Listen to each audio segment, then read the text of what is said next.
Notez alors nous avons et le centre incubateur des artisans d'Afranco. Yeme alors nous avons l'uno de Yametondo do sa sendonde lubuno pon ogbeto luno jrado do e imo jange miton e loleme luno de temetele yo e blo o predo po lobo so gbeta yo do po chinchan yin homina to no jile do Afranco sin kan me tin gbeta yo e yin alors nous avons pataki yeme no de me dessinateur les 5 beta do pojo e yolodo la despa e nous le nkoto e biblo do Afranco sin o kan me porte mon koto me o minatu no jile kan temele ye wa fine yeme ime lo no penu kundo alors nous a hogodo Afranco sin kan me collectif Afranco dans les yeme bisi afoso gbero fine me la ho dans sous marchelin e yin nous contoni au collectif alors nous a tole bi hui d'Afranco sin kan me et quand mon coton me un beta tole biwa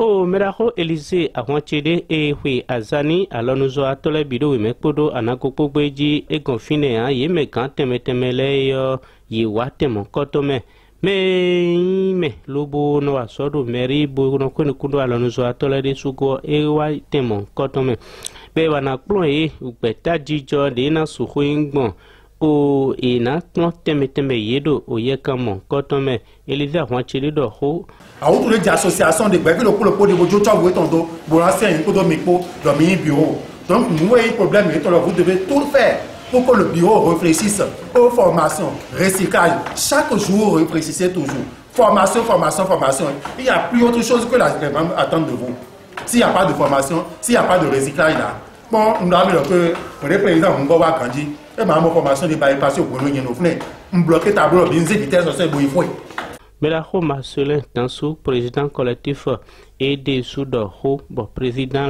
les na sous ho petana nous koyo et na compte meteme mais le polo de monyo tentome président ni tentome DP ni tentome organisateur ni tentome secrétaire ni tentome trésorier ni tentome et mais ta famille ni mo do paito ouais bedo ni nous kon mais ma soeur yo pas vous de me fidi hein ouais que mo do créer association mais ko yo me propose walo ko yo me propose walo ouais que bedo don bugan en gang pour ya tengbe ya do sinsa do kon na kan ba ngo ya na kan na eno ble ko me ya na ba ne kon yeno chon kan na bi ouais que do me don do kan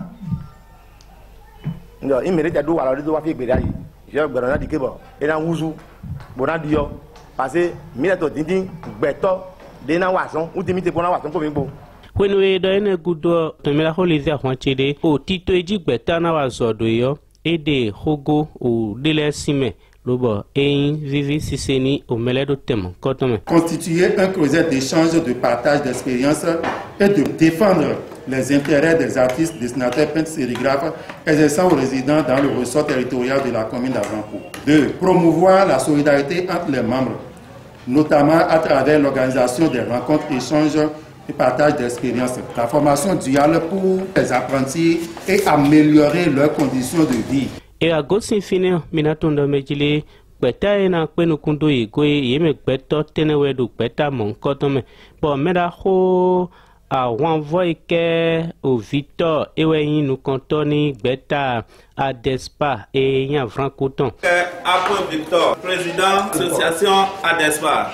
On coule de Maou, pour Beto, pour Sinoukan. Membre de bureau collectif de Tofiele, Bikapata Sinoukan. Association CLS Sinoukan. Union Sinoukan. Il y a une association là. On a un au sein. L'idée c'est au Mamiton d'Okon. Kaka Bolando Flo Mandalo. Ni le mi bay nebo diaconan. Au sein Miton l'homme. Au sein barré de médias. Ben, il y a une bodo pour mi. On coule et je vous nous avons éviné kaka mais quand hobio me la ho bedo ho azode mi aiba si to Afranco chero men do de no le to yigun e ma yi pali bo mi do joje bo do kondo po bo do mi na ya azolo bo iwa na de azolo le to yigun mi calligraphe sérigraphe le de to yigun to Afranco chero e ma vivi donc a holu ma yon mi me de pepe ma yon mi wo mi ka do mi na de ta tombo ye na yon mi to azolo wo me to Afranco chero o gana ye mi podo waina podo no kiko ko aya jije ko ebo yin lebo vivi na mi gba e vivi na mi ta na de ye mi do ye ki alo a obodo yi mi na fo so pe na me ko me de pepe ma we kru no ya zoro bo iwa ko mi ko ponu kon ilo na tina mi kaka do. Élysée Ahwanchede e do honi mi lo mi do Ahwanchede Élysée onyo yin mais nous connaissons que nous pouvons aller si nous connaissons mais pour plateau pour une chambre interdépartementale des métiers de l'Emé du plateau. C'est très bien passé depuis candidat de Djegon, bon mémoire que le moyen et blo, posé bureau le pouvoir bon et au dernier depuis bon et Djegon de Botier Kangbe, bon nous soumis soit qu'un ton nous bon il peut conseil mais on a un peu essayer de mon bon moyen du la hausse du camp le moment et là il d'agréder le moyen ouais nous comptons personne nous et en cela faisant je pense que tout se passera bien. Et collectif mon collectif c'est un mérite bien complet. On soumis que ce soit la chambre, que ce soit le collectif, l'union de branches, les associations seules, mais des milliers de francs pour nous nous comptons et nous avons de Marcelin Dansou et quand Romain doit. J'ai Dansou Marcelin. Ni président collectif là à l'enjeu à travers de Franco. On a mis Titembe, on a Franco de passé et Bado mon pas vie, on va la Grèce. De ba eto ko gbara do Titembe dai, bon ça eto me ko le connaît comme paye. De hier yo ko jaja wa zedi. Bon mi dona go lo na yi. Alors go lo me wa attendre ça gbe wa jeda 5 gbe ji do mo ke mo no po mo ko ko do na yi.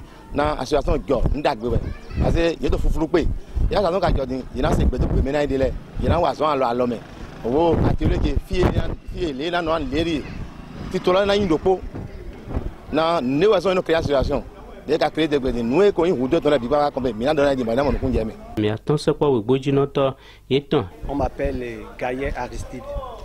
Je suis le nouveau secrétaire élu dans le compte de l'association dessinateurs, sérigraphes et peintres de la commune d'Avrancourt.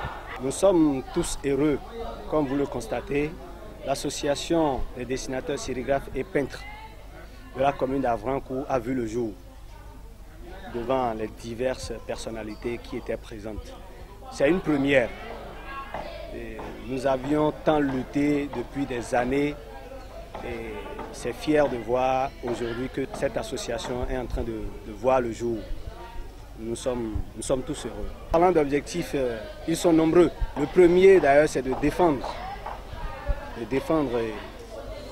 l'intérêt des membres de l'association, de veiller à leur formation et de promouvoir le développement des membres et de veiller beaucoup à toutes les choses qui concourent au développement de la commune d'Avrancourt. Mon mot à l'endroit des autorités de la commune d'Avrancourt, c'est de nous aider afin que les objectifs prédéfinis au niveau de notre association soient atteints. Et à Gosinfine, nous devons corona wa jijewa jefine.